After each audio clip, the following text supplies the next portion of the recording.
Greetings. Welcome to Avon Valley Church's Youth, Children and Families. My name is Jeremy, and I'd like to tell you a story that I've known for most of my life. It's by the same author as The Small Miracle, the story which I told you in January. This one is called The Snow Goose. A great many years ago, I used to drive right through London and keep heading in nearly a straight line, and I continued to the east coast of England. And along that coast, in the area, the land is flat and gives way to great marshes that edge the sea. It was there that a man called Paul Gallico first told me the story of Philip, Frither and the Snow Goose, and I shall share it with you now. Philip had a deformed back, so his head was carried low, as if he was looking on the ground for something he had lost. He was a shy man, and he hated the way that people, strangers particularly, they stared at him. But with his black bushy beard and his hunched figure, folk did stare. So he withdrew from being amongst people. He felt more comfortable alone. He loved the countryside, particularly wild birds, and so that quiet, marshy corner of our country attracted him. The marshes were rich with ducks, geese, gulls, and much else besides. It was there that he found and was able to buy an abandoned lighthouse. He lived there alone. Years ago the sea had receded and the marshes claimed the ground. The sea was now over a mile away. Philip was an artist and a sailor. A river channel came close to the lighthouse, and there he secured his sailing boat. So he sailed his boat, he watched the birds, and he painted splendid pictures of them. Each week he sailed upstream to the local village, where he bought his food and provisions. Philip guarded these marshes. He seemed to know if strangers were around. Then he would quietly appear in his boat, protecting his beloved birds. If any birds were sick or injured, then he took them to his home, where he cared for them skillfully, tenderly and patiently. So around the lighthouse were open pens for his bird patients. I remember when I was a boy, my granny showed me how to trim the outer edges of a chicken's wing on one side only. Then if that chicken tried to fly away, it would be bound to fly in a small circle. It couldn't help it, but it always landed back where it started. Well, Philip did that to his wild bird patients. But as they got better, their feathers grew again, and then they were able to happily fly away. But some birds, they liked the extra food and the security, so they stayed. Also, other wild birds saw them contented and would fly in to join them. Some came back year after year. One afternoon, in late autumn, Philip was in the lighthouse when there was a little timid tap on the door. He opened it, and there, looking very frightened, was a girl, and in her arms was a great white bird. It lay still, and it had bloodstains on it. "I found this, mister. It's wounded. Is it still alive?" she asked. Yes, I think so. Come in, my dear. Let's have a look." His voice was quiet and gentle. He carefully took the bird, turned and placed it on the table. The girl followed him, fascinated by the room with its pictures all around the walls, and cosy with its small black stove. "Let's keep the room warm," suggested Philip. He spread the great white wings with their black tips. She closed the door and watched him as his sure but gentle hands inspected the bird. "Where did you find it?" he asked. "On the bank of the river. I heard gunshots, so I went there and found this bird. What is it?" "It's a snow goose that has come all the way from Canada," he replied. I heard tell that you cared for sick birds, mister, so I brought it to you. Can you mend it?" "We can but try," he replied. "Come, will you help me?" She held the bird still as he fetched bandages and dressings, together with scissors and a wooden splint. Deftly he straightened the broken leg and splintered it. Then he bandaged right round the bird so it couldn't flap. As he worked, he explained. As this bird was flying south, it must have got caught in a great storm, which carried it across the seas to Britain. Then someone shot at her and damaged her leg. But now, thanks to your prompt action, she's safe. We'll call her the Lost Princess.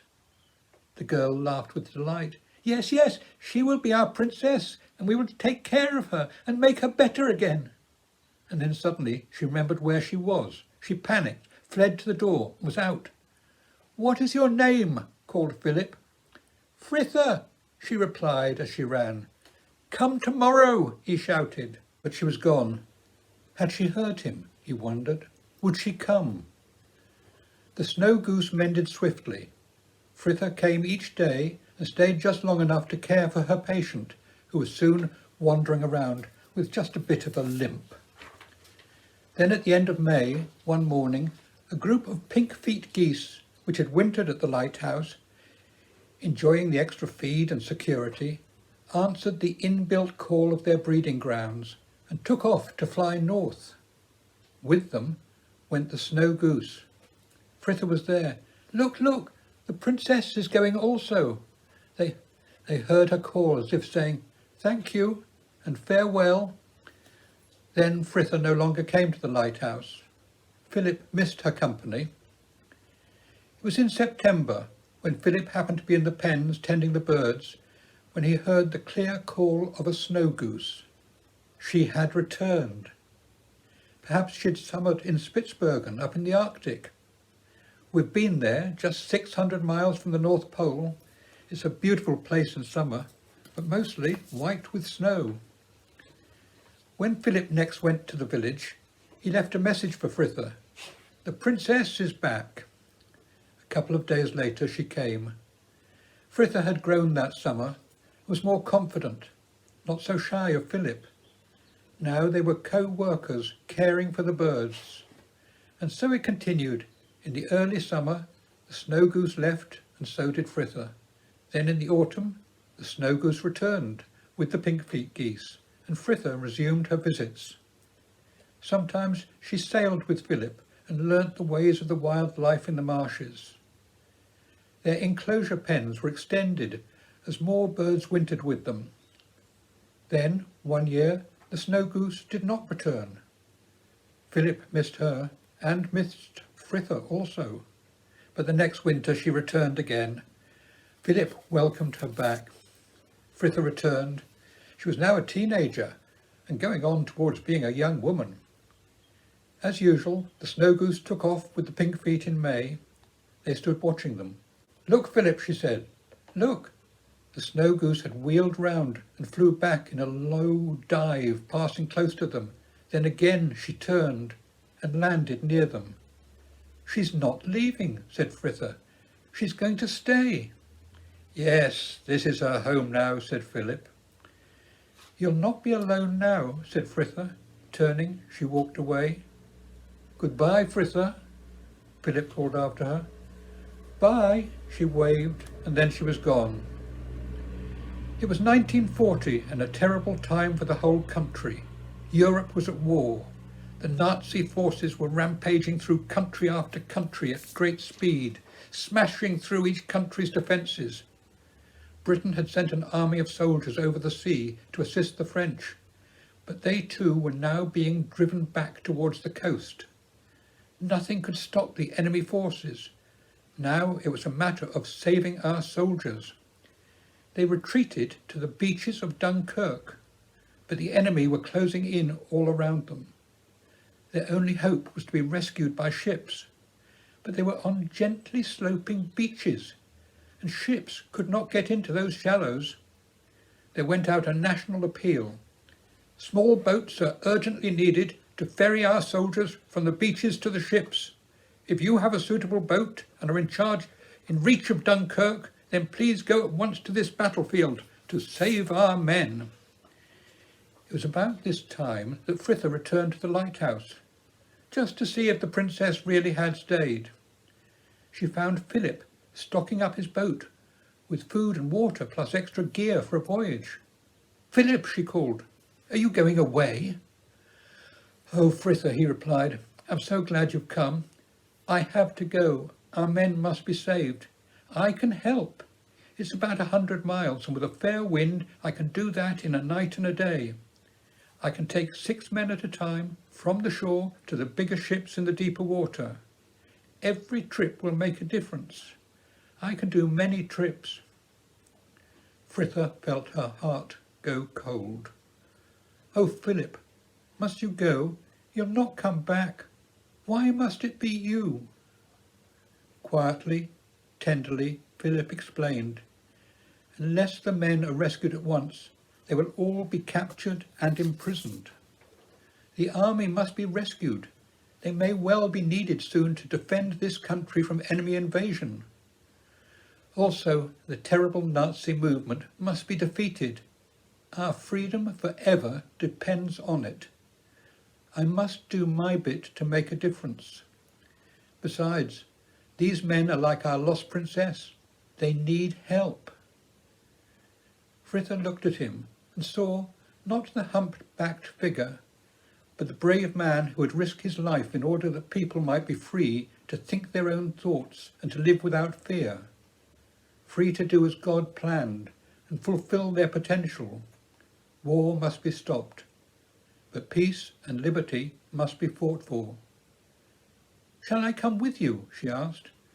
"No," he shook his head, "but thank you. Every place in the boat is needed for the rescue. Will you care for the birds, Fritha?" She nodded. Then, as a final goodbye, "Godspeed, Philip." He sailed down the creek towards the open sea. The sun had set and it was gathering gloom. Fritha stood watching. Then she heard the flapping of wings. Those great white wings with black tips flashed past her as the Snow Goose went to watch over Philip. The story now gets fragmented into little comments and snatches of conversation from those rescued soldiers. The trapped soldiers formed into lines stretching out into the sea, and then the smaller boats ferried them out to the bigger boats and ships further out in the deeper waters. And there was a red-sailed boat going back and forth through the enemy gunfire as enemy planes blazed along with their machine guns going. But that little boat, now with holes in its sails, kept going back and forth. "He knew no fear, that humpbacked angel what saved our lives," said one soldier. "Yes," said another. "He was right cheery too. 6 at a time and look lively now, but keep your heads down," he said. "But strangest of all," said his mate, "was that great white bird flying over us. It followed him everywhere. He never stopped. All day and on into the night he carried load after load. He saved a great many lives, he did." Fritha stayed alone at the lighthouse. She cared for the birds and looked through some of the wonderful, vibrant pictures that Philip had painted. She also watched out. Then one evening the Snow Goose came flying back. But she did not land. She circled the lighthouse in a fond farewell and flew off to the west into the sunset. "God be with you, Philip," she murmured thoughtfully. She locked the lighthouse door and she opened all the bird pens. Then she slowly walked home, wondering, would she ever see Philip again? He would always be in her heart. He would never walk alone.